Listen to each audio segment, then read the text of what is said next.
Sí. Bueno, vamos a leerlo. 16 versículos 11 y 12. ¿Se puede poner ahí? Sí. Y lo leemos todos juntos. Si puede ser. 16. 11, 12.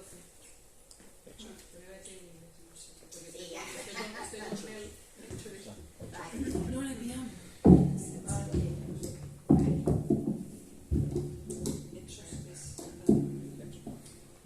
Hechos son apóstoles.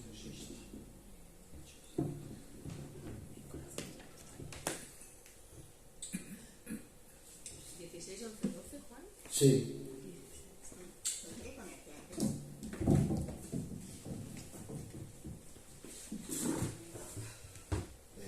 Si no se puede poner, no pasa nada. Ya se ha puesto. Ah, vale. Vamos a leer todos juntos. ¿Lo habéis hecho alguna vez esto? Sí. A la de una, a la de dos y a la de tres. Partidos pues de Troas, vivimos los caminos derechos hacia la gracia. Y el día siguiente a Neópolis. El siguiente. ¿Está puesto abajo? El 12. Y de Y de allí a Filipos, que es la primera ciudad de la parte de Macedonia y una colonia, y estuvimos en aquella ciudad algunos días. Y yo. Vale, ahí. Y ahí me quedo. 11 y 12. 11. Aquí vemos el segundo viaje misionero de Pablo. Comienza el segundo viaje misionero de Pablo. Pablo recorre varias ciudades en su segundo viaje misionero. Y una de ellas es Filipos. Y bueno, entra en Filipos y tenemos en el libro de Hechos de los Apóstoles reflejado la primera persona europea que acepta a Cristo. Muy despacio, ¿no? Lidia, vendedora de púrpura de la ciudad de Tiatira. Tiatira estaba en Europa, en Asia Menor. La primera persona, no sé si hubo alguien más, pero la Biblia, el primer registro que hay de la primera persona europea que acepta a Cristo como Señor y Salvador es este personaje, Lidia, vendedora de púrpura de la ciudad de Tiatira. Pero para poder entender el viaje misionero de Pablo, vamos a empezar, hermano, a descubrir algo. Nos vamos a meter en el contexto. El lunes pasado, Vivian no estaba, le dije a los hermanos que a mí me gustaría que hiciésemos un curso de hermenéutica para que aprendamos a leer la Biblia. Porque la Biblia habla por sí mismo. El mejor intérprete de la Biblia es ella misma. A veces usamos comentarios, no digo que esté mal usar comentarios, pero el comentario hay que dejarlo punto y aparte. La Biblia es la que nos tiene que decir lo que realmente quería decir el escritor, porque vamos, si el escritor está inspirado por el Espíritu Santo, el mismo escritor nos tiene que decir lo que nos quería transmitir el Espíritu Santo. Bueno, pues vamos a ver, en el capítulo 15, en el versículo 36, vamos a leer lo que dice la palabra del Señor, porque aquí es donde comienza, por así decirlo, entre comillas, o mejor dicho, lo que le llevó a Pablo a realizar el segundo viaje misionero. Dice así: después de algunos días ha pasado el concilio de Jerusalén, en el capítulo 15, donde Pablo tiene ahí, discute con la gente, en fin, lo que suele pasar en la iglesia. Dice, después de algunos días Pablo dijo a Bernabé: volvamos a visitar a los hermanos en todas las ciudades en las que hemos anunciado la palabra del Señor. Según el contexto, Pablo llega a Filipos porque tiene un plan. Y el plan que tiene es visitar a todos los hermanos que estaban en las ciudades en las cuales él les había predicado el Evangelio. Esto lo vamos a aplicar a la iglesia. Primer punto: si nosotros queremos ser una iglesia misionera, si nosotros queremos ser como el apóstol San Pablo, personas usadas por el Señor, lo primero que tenemos que hacer es trazarnos un plan. Lo primero de todo es un plan. Pablo se pone el plan. Visitemos a los hermanos. Todos los años, imagino que ustedes, igual que yo, nos tomamos la uva y decimos, Señor, este año voy a hacer X. Llegamos a febrero, pero ese X se convierte en una S. Si queremos ser cristianos triunfantes en el nombre de Cristo, necesitamos un plan. Si queremos ser una iglesia que marquemos la diferencia, necesitamos un plan.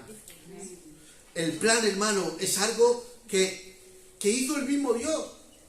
El mismo Dios ideó un plan en la eternidad. En la eternidad ideó el plan de salvación. Y Él dice, aprended de mí. Por tanto, yo tengo que aprender de Él. Trazarme un plan. ¿Cuál es el plan por el cual Dios quiere dirigir a la iglesia? Y esto lo tenemos que hacer tanto individual para nuestras vidas, para nosotros, nuestras vidas, nuestra familia, pero también a nivel de iglesia. ¿Dónde nos quiere conducir el Señor a nivel de iglesia? ¿Qué plan vamos a tener para este 2024? 24. ¿Cuál es el plan? Y trazar ese plan. Entonces, una vez que Pablo ha trazado ese plan, entonces ahora es cuando se pone en marcha en su segundo viaje misionero. Es cuando nosotros tenemos ese plan que nos vamos a poner en marcha a trabajar en manos del Señor. Pero necesitamos un plan. Sé que soy pesado, pero es que sin plan no hay nada. Plan, un plan, un plan. Y empieza su segundo viaje misionero, sale desde Jerusalén, Antioquía, después brevemente pasa por Cilicia, que era de donde él era, de Tarso, después va a Galacia, de Galacia a Troas, de Troas a Filipos, de Filipos a Atenas, de Atenas a Corinto y al final, en el capítulo 18, termina en Cesarea. En total recorrió el apóstol San Pablo en su segundo viaje misionero 4.500 kilómetros. 4.500 kilómetros en unos medios de transporte distintos a los nuestros. El medio de transporte de Pablo la mayoría de las veces era con las piernas, andando 4.500 kilómetros que duró, si no recuerdo más, 3 años. 4.000. Voy a usar una frase de Gerardo de Ávila. Pensar que pensar no duele. 4.500 kilómetros. Aquí viene la primera piedra en el nombre del Señor.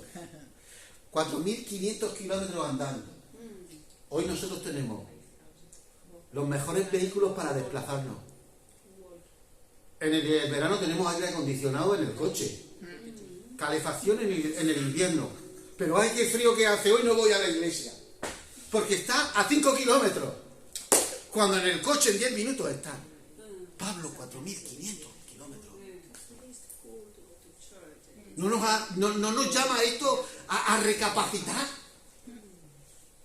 ¿No nos llama esto a decir, Señor, te estoy fallando? Yo he de confesar que sí, que muchas veces, tanto en verano como en invierno, y a mí de donde yo vivo a la iglesia, donde yo normalmente me reúno, hay 1 kilómetro, se puede ir hasta andando. Y muchas veces soy tan vago que digo, uy, lo que me cuesta desplazarme. Es que hace mucha calor, es que hace mucho frío. Pablo, 4.500 kilómetros andando.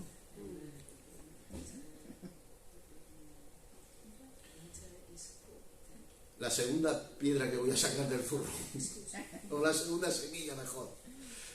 Semilla o piedra que no os lanza a ustedes, sino esto primero me lo he aplicado a mí. Y ya les digo que a mí personalmente me da vergüenza cuando me comparo con el apóstol San Pablo, porque San Pablo era un hombre igual que tú y yo. A veces salimos o ponemos una excusa y decimos cuando aplicamos algo que hizo Jesús, es que Jesús era Dios, pero ahora estamos hablando de un hombre igual que tú y que yo. Vamos con la segunda. Mira la cara que es la primera, ahora la segunda. Somos capaces, aunque sea de recorrer 500 metros, para ir al vecino y decirle, Jesús te ama. La mayoría de la gente se quiere ir de misionero a África, a Asia, a Oceanía, donde sea, cuando el trabajo lo tiene en su propio barrio, cuando solamente tiene que recorrer 50 metros. Pero nos cansamos. Pablo, vuelvo a repetir, 4.500 kilómetros, y en total en los 3 viajes misioneros, si no recuerdo mal, recorrió cerca de 12.000 kilómetros, 11.000 y pico. Vamos a redondear, 12.000 kilómetros en total, en sus 3 viajes misioneros. Yo hice una comparación por medio de Google y sería como tomar un avión en Madrid, ir al Polo Norte, bajarte, coger otro avión y retroceder del Polo Norte a Madrid, es decir, y desde Madrid al Polo Norte ir y volver. Y la mayoría de las veces andamos. Pero ¿saben ustedes por qué hacía eso el apóstol Pablo? Porque el apóstol Pablo amaba. Y cuando se ama, no se pesa las circunstancias. Dice la palabra del Señor que Jacob sirvió por su mujer. Lea era la primera. ¿Cómo se llamaba la otra? No me acuerdo. Por Raquel. Por Raquel. 14 años. 7 por Lea y 7 por Raquel. Dice, y no se le hizo pesado los 14 años porque la amaba. Tenemos que aprender de Jacob. El que ama no le cuesta. El que ama, aunque sea verano, y el sol caiga, valga la redundancia, a plomo, como se suele decir aquí en Murcia, se congrega. Es que Pablo tenía muy claro esto, que escribió él mismo en Romanos capítulo 10. ¿Y cómo pues invocarán a aquel en el cual no han creído? ¿Y cómo creerán en aquel a quien no han oído? ¿Y cómo oirán sin haber quien les predique? ¿Y cómo predicarán si no fueren enviados? Como está escrito, cuán hermosos son los pies de los que anuncian la paz, de los que anuncian las buenas nuevas del Señor. Romanos 10, 14, 15.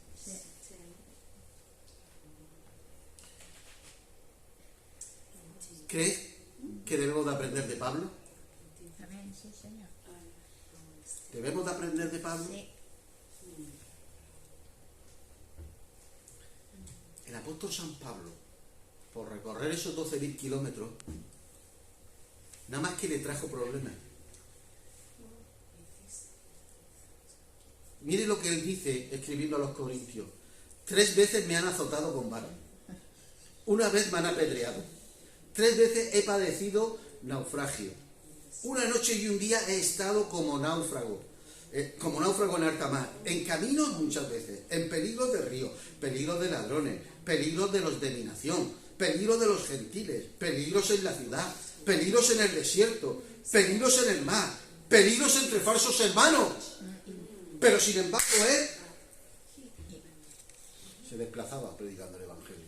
Él llevó a cabo su plan de llenarlo todo del Evangelio. Por eso él dice en Romanos, y no me avergüenzo del Evangelio porque es poder de Dios, pero poder de Dios no solamente para que, hermano, que nos hemos confundido, no solamente poder de Dios para decir que bien me siento, no solo poder de Dios para sentir su presencia, que está bien y sí, amén, que gloria a Dios. Dice, poder de Dios para salvación. Amén. Primer paso, si queremos ser una iglesia distinta, si queremos que nuestra vida dé fruto, un plan. Trázate un plan, hermano. Trázate un plan, hermano. Segundo, para llevar a cabo lo que su plan, lo que necesitó San Pablo, y esto nosotros como iglesia, era recursos humanos. Necesitó un equipo de gente que le acompañase. Él mismo no pudo. Tuvo que echar mano de gente que le ayudara. Necesitamos ponernos en manos del Señor y trabajar para Él en el plan que Él tiene para la iglesia. Porque Vivian sola no puede. Porque Rosalena sola no puede. Porque ni aún el gran apóstol San Pablo pudo y necesitó recursos humanos. Jesús, siendo Dios, necesitó recursos humanos y llamó a 12 discípulos, a 12 apóstoles, para luego enviarles. La iglesia necesita recursos humanos para instruirles y después enviarles. La iglesia necesita recursos humanos para que en el plan que para eso está Biblia y el Señor le hará ver cuál es el plan, necesita recursos humanos, gente que se ponga a trabajar. Porque en el reino de los cielos no hay gandules. De hecho, los gandules, vagos. Los gandules, Dios no los quiere. Dice la Biblia, fíjense, estén atentos, lo que voy a decir, porque luego esto viene con preguntas. El que no trabaje, que no coma. Si yo no como, ¿qué me pasa? Te mueres. Pues ya está, el Señor lo quiere bajo.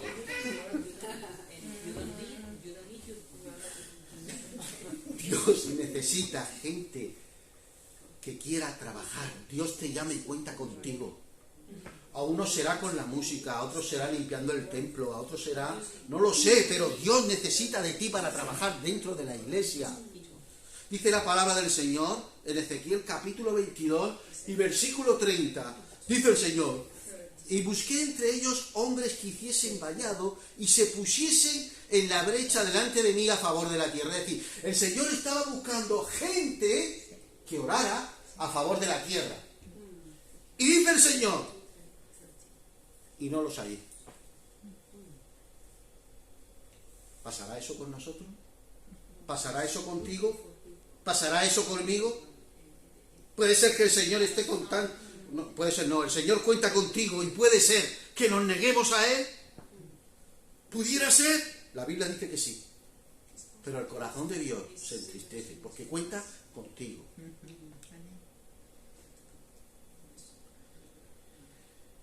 ¿Y quién había en este equipo? Fíjense. Estaba, miren, en el capítulo 16, no lo dice, del mismo libro de Hechos. En este equipo estaba ni más ni menos que Timoteo. Y este Timoteo dice en 16, versículo 1, que era hijo de una mujer judía creyente, pero de padre griego. Sigue diciendo la Biblia, y daban buen testimonio de él. Dios es verdad que busca a gente para trabajar, pero no le vale cualquiera. Porque si nosotros vamos a ir con una palabra o con cualquier cosa, tenemos que ser personas de testimonio. Porque si no, nadie te escucha. No te hace caso ni la Guardia Civil. Daban buen testimonio de él los hermanos que estaban en Listra. Los reclutó en Listra. ¿Saben ustedes lo que le pasó a San Pablo en Listra? En Listra a San Pablo le dieron una paliza de muerte. De hecho, los hermanos, dice la Biblia textualmente, que le dieron por muerto. Los comentaristas dicen que cuando él escribe conozco a un hombre que fuera del Espíritu y subió al cielo, etcétera, etcétera, dicen que fue ahí en Listra, que estuvo muerto y que su alma y su espíritu estuvieron en el cielo, pero después Dios lo devolvió. Y yo, personalmente, me pasa eso en Listra y no voy aunque me lo recete el cardiólogo. Pero si queremos entrar en el plan de Dios y si queremos obedecer el plan de Dios, tenemos que ir donde Él nos mande, donde haya gente que esté dispuesta, sea en Listra, sea en Cartagena, sea en Nueva York, sea donde sea. Estaba Timoteo y también estaba Silas, que es Silvano, que aparece en muchas cartas, y el tercero era Lucas. ¿Cómo sé que Lucas estaba con él? Porque en el versículo 10 del capítulo 16 habla en la primera persona del plural. Es decir, nosotros, al hablar en la primera persona del plural, quiere decir que Lucas estaba con él. ¿Qué nos enseña esto? Que el libro de Hechos lo escribió alguien que fue testigo ocular, que lo que relata fue un hecho verídico. Lo tercero que hace falta, tanto a nivel personal como en la iglesia, hemos dicho un plan, recursos económicos también harían falta, humanos, pero ahí entrarían económicos también. Y lo tercero, y lo que más cuesta, la dirección de Dios. Porque a veces, digo que más cuesta porque a veces trazamos nuestro plan, que está muy bien y a Dios le agrada, pero a veces nuestro plan no es conforme al plan de Dios. Y eso es lo que le pasó a San Pablo. San Pablo quería ir hacia un lugar y Dios le cambió. Dice la palabra del Señor en Hechos 16:6, y atravesando Frigia y la provincia de Galacia, les fue prohibida por el Espíritu hablar la palabra en Asia. Y cambió de Asia a Occidente. Iba en dirección a San Javier, por poner un ejemplo, y el Señor lo puso en dirección a Matalascaña.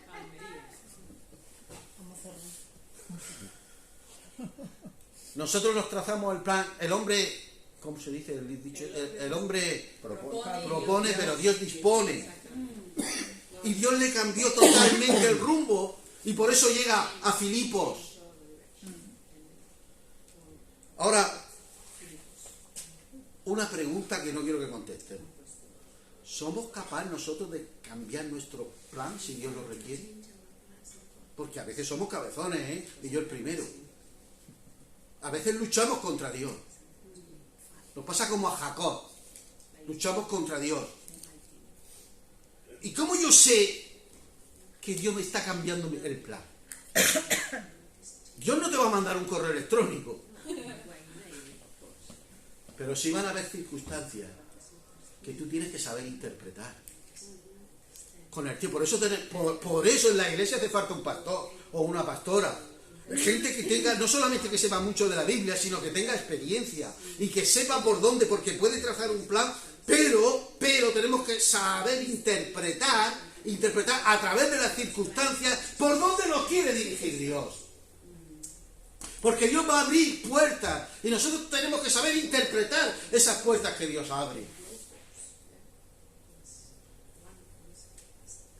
Y a veces luchamos con Dios. Mire, dice la palabra del Señor en el Génesis capítulo 32, versículo 28, con respecto a Jacob. Dice, y el varón le dijo, no se dirá más tu nombre Jacob, sino Israel, porque has luchado con Dios y con los hombres ya has vencido. Génesis 32, 28. Tremenda cosa, luchar con Dios. Génesis lo escribió Moisés. Yo pienso que a lo mejor Moisés se cayó de la cuna de pequeño, porque un hombre luchando con Dios y que le venza a Dios.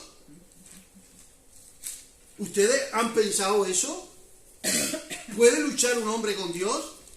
Contestar. ¿Puede luchar un hombre con Dios? Hombre puede, pero no ganar normalmente. Poder puede, pero claro, vas a ser un poco mal parado. Se habrá dejado ganar. Claro, evidentemente. ¿Cómo se soluciona esto? Mire, cuando Dios nos quiere dirigir hacia un sitio y nosotros ya no tenemos un plan, pero no queremos deshacer nuestro plan, ahí estamos luchando con Dios. Cuando Dios te quiere dirigir hacia un lugar, pero tú o yo no obedezco, ahí estamos luchando con Dios.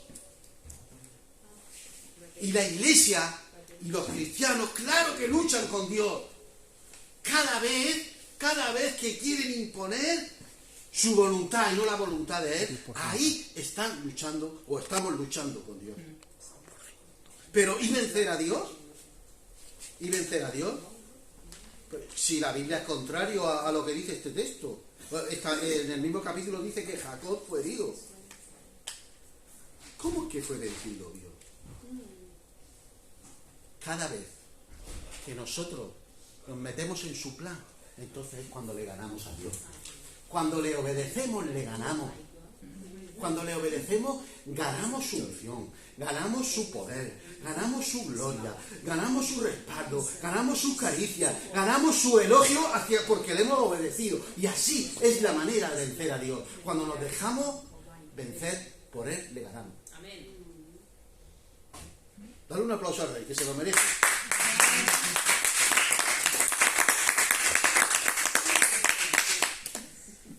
Por eso Jacob le ganó a Dios. Porque entró dentro de los planes que el Señor tenía con él. Y ahora, una vez que Pablo ha hecho un plan, tiene el equipo, los recursos humanos, y ha obedecido a Dios, es cuando entra a la bendición, a Filipos.